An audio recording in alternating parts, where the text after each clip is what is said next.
루카복음서 제20장 예수님의 고난을 문제 삼다.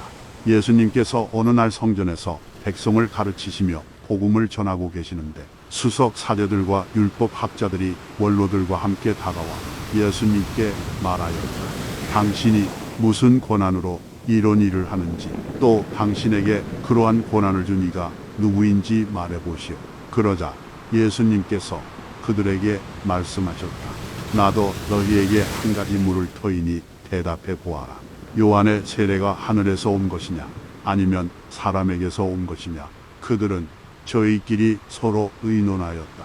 하늘에서 왔다 하면 어찌하여 그를 믿지 않았느냐 하고 말할 것이요, 그렇다고 사람에게서 왔다 하면 온 백성이 요한을 예언자로 확신하고 있으니 그들이 돌을 던져 우리를 죽일 것이요, 그래서 그들은 어디에서 왔는지 모른다고 대답하였다.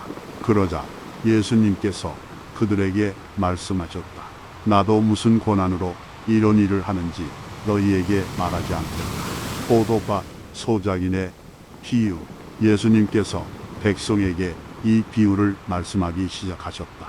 어떤 사람이 포도밭을 일구어 소작인들에게 내주고 오랫동안 멀리 떠나 있었다. 포도철이 되자 그는 소작인들에게 종 하나를 보내어 포도밭 소출에서 얼마를 내놓으라고 하였다. 그런데 소작인들은 그를 매질하고서는 빈손으로 돌려보냈다.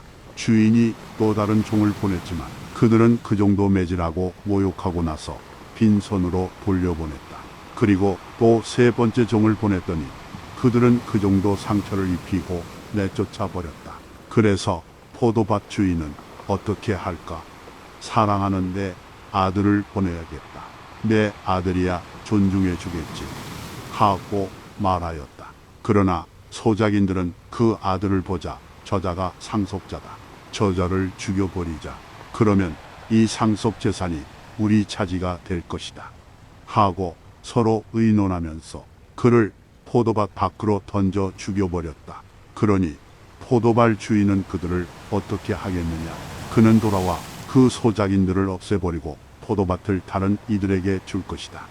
사람들이 이 말씀을 듣고 그런 일은 있을 수 없습니다 하고 말하였다. 그러자 예수님께서 그들을 똑바로 보시며 말씀하셨다. 그러면 이렇게 기록된 말씀은 무슨 뜻이냐? 집 짓는 이들이 내버린 돌, 그 돌이 모퉁이의 머릿돌이 되었네. 그 돌 위에 떨어지는 자는 누구나 부서지고 그 돌에 맞는 자는 누구나 으스러질 것이다. 율법 학자들과 수석 사제들은 예수님께서 자기들을 두고 이 비유를 말씀하신 것을 알아차리고 당장 예수님께 손을 대려고 하였으나 백성이 두려웠다. 황제에게 세금을 내는 문제. 그리하여 그들은 기회를 엿보다가 선량한 사람처럼 꾸민 앞잡이들을 보내어 예수님의 말씀을 빌미로 그분을 붙잡게 하였다. 예수님을 직권과 사법권을 가진 총독에게 넘기려는 것이었다. 그들이 예수님께 물었다. 스승님, 저희는 스승님께서 올바르게 말씀하시고 가르치시며 사람을 그 신분에 따라 가리지 않으시고 하느님의 길을 참되게 가르치신다는 것을 압니다. 그런데 저희가 황제에게 조세를 내는 것이 합당합니까? 합당하지 않습니까? 예수님께서는 그들의 교활한 속셈을 꿰뚫어 보시고 그들에게 말씀하셨다.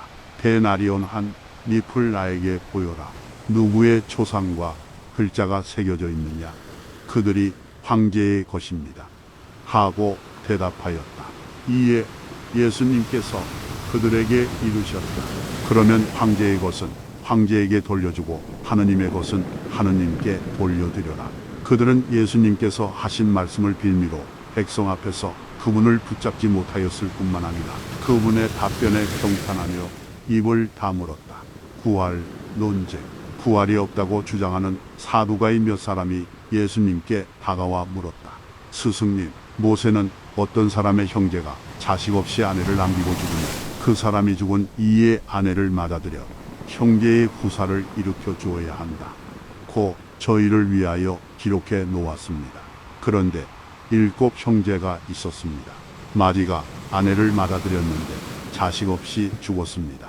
그래서 둘째가, 그 다음에는 셋째가 그 여자를 맞아들였습니다. 그렇게 일곱이 모두 자식을 남기지 못하고 죽었습니다. 마침내 그 부인도 죽었습니다. 그러면 부활 때에 그 여자는 그들 가운데 누구의 아내가 되겠습니까? 일곱이 다 그 여자를 아내로 맞아들였으니 말입니다. 예수님께서 그들에게 이르셨다. 이 세상 사람들은 장가도 시집도 간다. 그러나 저 세상에 참여하고 또 죽은 이들의 부활에 참여할 자격이 있다고 판단받는 이들은 더 이상 장가드는 일도 시집가는 일도 없을 것이다.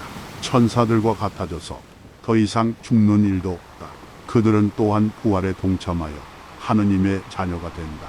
그리고 죽은 이들이 되살아난다는 사실을 모세도 떨기나무 대목에서 주님은 아브라함의 하느님, 이삭의 하느님, 야곱의 하느님이라는 말로 이미 밝혀주었다.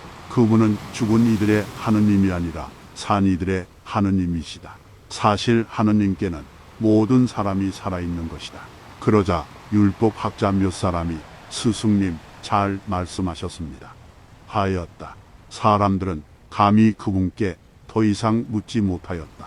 다윗의 자손이시며 주님이신 예수 그리스도 예수님께서 또 그들에게 말씀하셨다. 어찌하여 사람들이 메시아가 다윗의 자손이라고 말하느냐? 다윗 자신이 시편에서 말한다. 주님께서 내 주님께 말씀하셨다. 내 오른쪽에 앉아라. 내가 너의 원수들을 내 발판으로 삼을 때까지. 이렇게 다윗이 메시아를 주님이라고 부르는데 어떻게 메시아가 다윗의 자손이 되느냐? 율법 학자들을 조심하여라. 예수님께서는 모든 백성이 듣고 있는 가운데 제자들에게 이르셨다.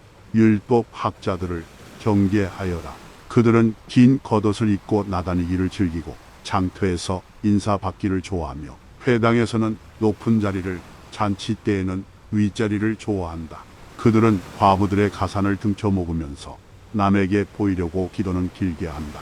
이러한 자들은 더욱 엄중히 단죄를 받을 것이다.